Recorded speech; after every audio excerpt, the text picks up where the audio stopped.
In Pokemon, special attackers are considered to be almost objectively better than physical attackers. Special attackers do not have to deal with Intimidate lowering their offensive stat, burn reducing the power of their moves, or making contact with the opponent most of the time. However, in Shared Power, this is not the case. Shared Power is a tier in which your abilities are shared with the rest of your team on switching, with certain powerful abilities being unshared and some broken ones being outright banned.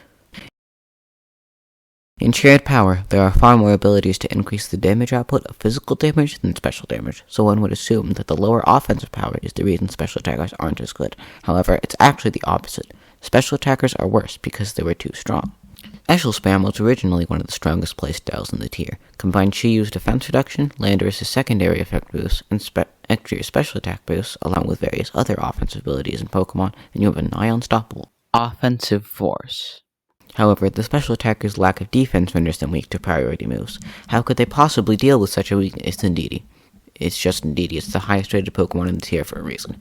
Slap it on a team and your priority weakness is completely gone, with the only exception being Rillaboom and its Grassy Surge ability, which removes the priority blocking psychic trait. However, if you keep your team members alive for early game, this isn't much of a problem.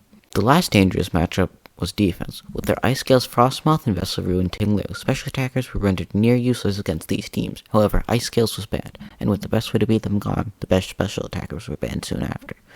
With all the good special attackers gone, the entire playstyle would soon fade into obscurity. Or did it? While traditional special attacking teams were gone, teams utilizing Mewtwo and Iron Crown became the new meta for special attacking teams.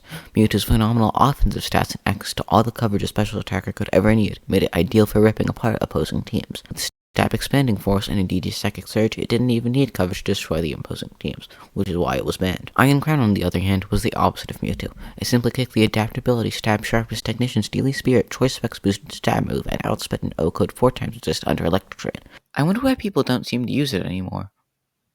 Well, at least we have Kyogre's immensely powerful water moves as an option for special attacking teams. And it's banned.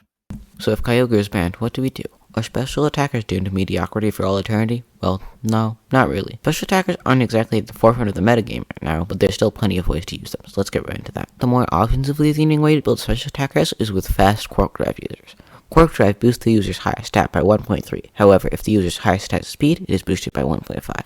This allows you to ensure your entire team outspeeds your opponent. Special attackers like Iron Bundle and Iron Valiant can be paired with Pincursion to make your entire team faster or stronger, as well as having interesting defensive applications as well. If you want to make an Electric Surge team, your best route is to pile on offensive abilities, such as Sheer Force, Adaptability, No Guard, Flare Boost, etc. This should allow you to outspeed and one-shot most opposing Pokemon. However, to effectively utilize this team style, you want ways to deal with priority spam.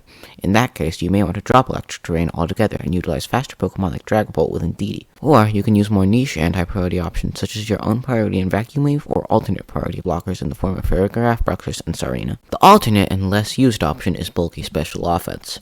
Most teams are designed to deal with fast offensive special attackers, so using bulkier teams renders their team building against common special attackers mute. These teams are built similarly to normal physically defensive teams with one main difference: their win condition. Defensive teams use Zamazenta's Body Press to win games, but bulkier special attacking teams use setup sweepers to win.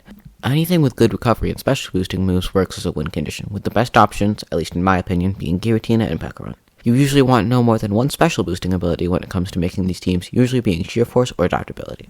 Contrarily to what I was implying for the last 12 paragraphs, special attackers can be used effectively outside of dedicating special attacking teams.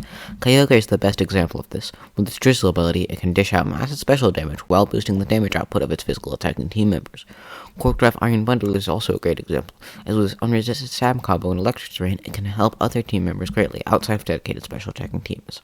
The meta isn't very developed when it comes to special attackers, so dealing with them can often be difficult. Against faster special attacking teams, your best bet is heavy speed control, using moves like Thunder Wave and Stinky Web, allowing you to easily outspeed and OHKO the opposing team. Against bulkier special attackers, you use powerful non-contact moves, such as the kind seen in offensive special teams or non-contact physical teams. So to summarize, special attacking teams used to be extremely powerful, but after Ice Scales being the only thing that held them back was banned, most of the strongest special attackers were banned as well. After the Ice Scales ban, Iron Crown and Mewtwo rose as the strongest special attackers, but they were banned due to their lack of counterplay.